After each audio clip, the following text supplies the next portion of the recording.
Hello అండి, ఎలా ఉన్నారండి అందరూ? నేనైతే చాలా బాగున్నాను. మీ అందరూ ఇంకా బాగుండాలని కోరుకుంటున్నాను. ఈరోజు వీడియో వచ్చేసి ఉగాది గురించి అండి. మనకి ఉగాది పండుగ ఆదివారం రాబోతుంది కదా. ఉగాది గురించి అయితే నేను మీకు షేర్ చేయబోతున్నాను. ఉగాది పండుగని మనం చైత్రశుద్ధ పాడ్యం రోజు జరుపుకుంటామండి.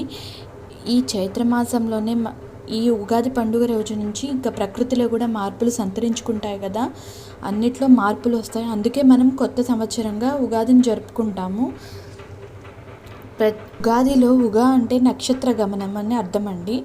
నక్షత్ర గమనానికి ఉగాది అంటే సృష్టి ఆరంభమైన రోజు అన్నమాట. యుగం అనగా ద్వయం లేదా జంట అని కూడా ఉంటుంది. ఉత్తరాయణం దక్షిణాయనం ద్వయ సంయుతంగా యుగం కాగా ఆ యుగానికి ఆది యుగాదిగా పేరు వచ్చిందనమాట. యుగాది అనే శబ్దం రాను రాను ఉగాదిగా మారిపోయింది. మనకి ఈ రోజునే మనకు తెలుగు సంవత్సరాలు అయితే ప్రారంభమవుతాయి. ఇది తెలుగువారి పండుగగా గుర్తింపు అయిపోయిందండి. చైత్రశుద్ధ పాడ్యమి నాడొచ్చే ఈ పండుగ ఎంతో ప్రాముఖ్యత ఉందన్నమాట. ఈ సంవత్సరంలో మనం రాశి ఫలాలు ఎలా ఉన్నాయో, గ్రహస్థితులు ఎలా ఉన్నాయో తెలుసుకునేది కూడా ఈరోజే. ఈ రోజున పంచాంగ శ్రవణం చేయటం చాలా మంచిదండి. ప్రతి ఆలయంలో కూడా ఈరోజు అంటే ఉగాది రోజు సాయంత్రం పూట పంచాంగ శ్రవణం అయితే చేస్తారు. ఉగాది రోజునే బ్రహ్మ ఈ జగత్తును సృష్టించాడని కూడా నమ్ముతారు. సోమకుడు వేదాలను తస్కరించిన తరువాత మత్స్యావతారం ధరించిన విష్ణువు అతన్ని సంహరించి వాటిని తిరిగి బ్రహ్మదేవుడికి అప్పగించింది కూడా ఈ ఉగాది రోజునే అని కూడా కథనం ఉందండి. అందుకని ఈ రోజున సూర్యోదయ వేళలో బ్రహ్మ సృష్టిని సృష్టించాడని అంటారు. అంటే కాలగమనాన్ని, గ్రహ నక్షత్రాలని, ఋతు మాస వర్షాలు అన్నిటికీ బ్రహ్మదేవుడు ఈరోజు వర్తింపజేస్తాడని నమ్మకం. ఈ రోజునే వసంత ఋతువు కూడా ప్రారంభమవుతుంది. జీవితంలో కొత్త మార్పులు సంతరించుకుంటాయి, ప్రకృతిలో కూడా కొత్త మార్పులు వస్తాయి. అందుకని ఈ పండుగని నూతన జీవితానికి నాందినంగా, కొత్త సంవత్సరంగా మనం జరుపుకుంటాము. ఈ శాలివాహనుడు అనే రాజు పట్టాభిషిక్తుడైన రోజును కూడా ఈ ఉగాది ఉగాది అనేది స్టార్ట్ అయిందని కూడా ఒక కథనం అన్నమాట. ఉగా అంటే నక్షత్ర గమనం అండి.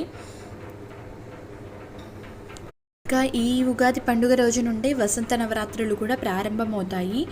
ఈ వసంత నవరాత్రులను లలితాదేవి బండాసురుడు మీద సాధించిన విజయానికి ప్రతీకగా జరుపుకుంటారనమాట. ఈ నవరాత్రులని రామ నవరాత్రులు అని కూడా అంటారు. ఈ రోజు నుండి 9 రోజులు అంటే నవమి వరకు, శ్రీరామనవమి వరకు రామనవరాత్రులని కూడా రాముడి ఉత్సవాలు అయితే జరుపుకుంటారు. ఈ 9 రోజులు లలితాదేవి నవరాత్రులుగా కూడా జరుపుకుంటారనమాట. ఈ నవరాత్రులు పూజ చేయటం వల్ల చాలా మంచిదండి. ఈ లలితా నవరాత్రులు చేయాలనుకునే వాళ్ళైతే ఈ 9 రోజులు నిష్టగా ఉండి చేయాలండి. లేదు నిత్య పూజలా చేయాలి అనుకునే వాళ్ళైతే ఈ 9 రోజులు కొన్ని నియమాలు అయితే పాటించుకుంటూ అమ్మవారికి కుంకుమ పూజ చేసుకుంటూ సాయం వేళ పూజ అయితే చేసుకోవచ్చండి. ఈ 9 రోజులు నిత్యం పూజ చేసేవారికి చాలా మంచిదన్నమాట. ఆయురారోగ్యాలు కూడా కలుగుతాయి.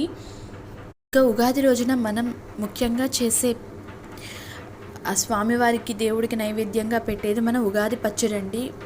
ఉగాది పచ్చడి మన జీవితంలోని మంచి చెడులకు, బాధలకు, కష్టాలకు అన్నిటికీ ప్రతీక అన్నమాట.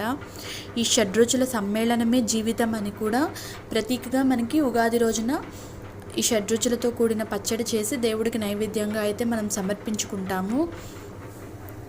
ఈరోజు ఉగాది రోజున చేయవలసిన కార్యాలు ఏంటో, పాటించవలసిన నియమాలు ఏంటో ఇప్పుడు తెలుసుకుందాం. ఈ ఉగాది రోజున సూర్యోదయానికన్నా ముందే లేచి ఇల్లు అన్నీ శుభ్రపరచుకొని కాలకృత్యంలో తీర్చుకొని ఉదయాన్నే నువ్వుల నూనెతో తలంటు స్నానం అయితే చేయాలండి. ఈ రోజున నువ్వుల నూనెతో తలంటు స్నానం చేయటం చాలా మంచిదన్నమాట.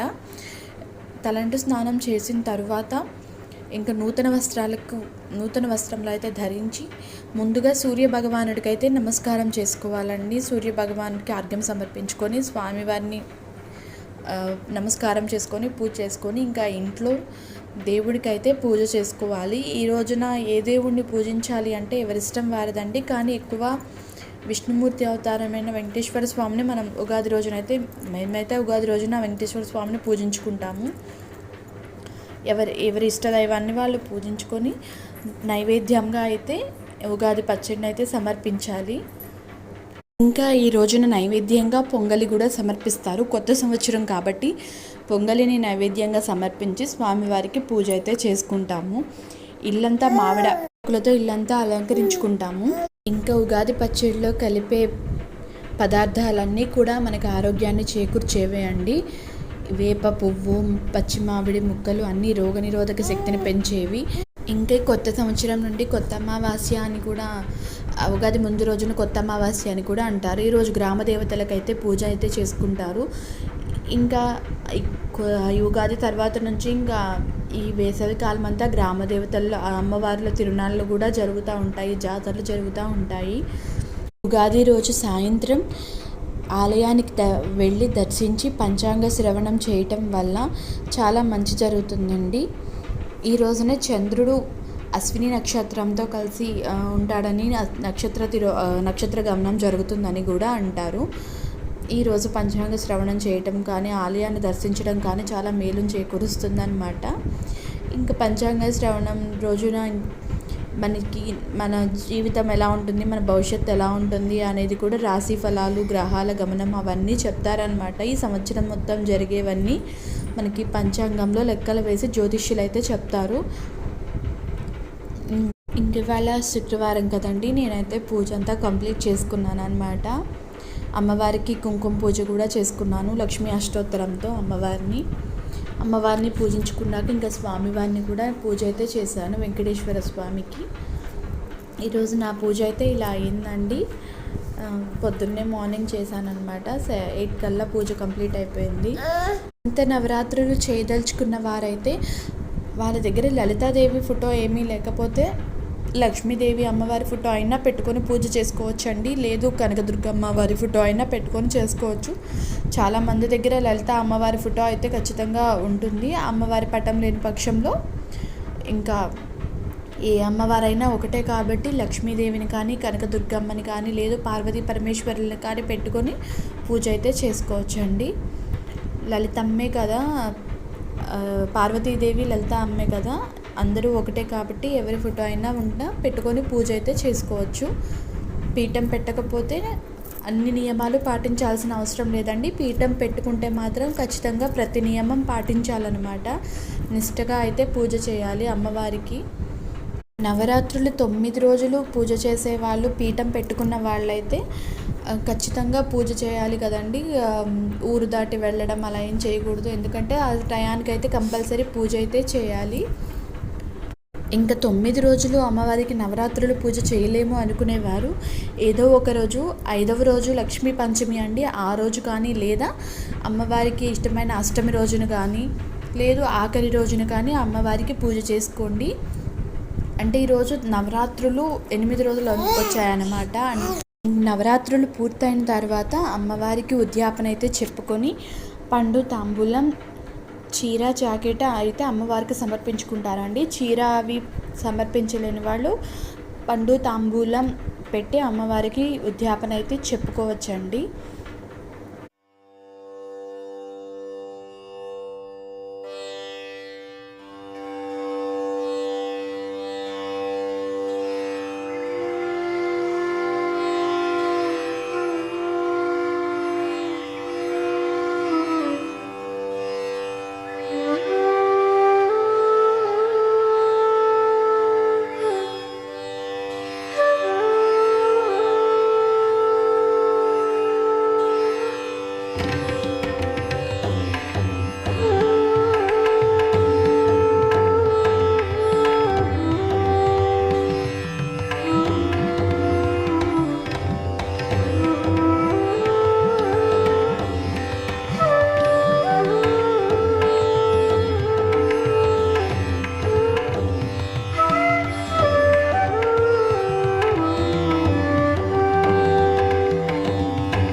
చేయండి, షేర్ చేయండి, కమెంట్ చేయండి, సబ్స్క్రైబ్ చేయండి.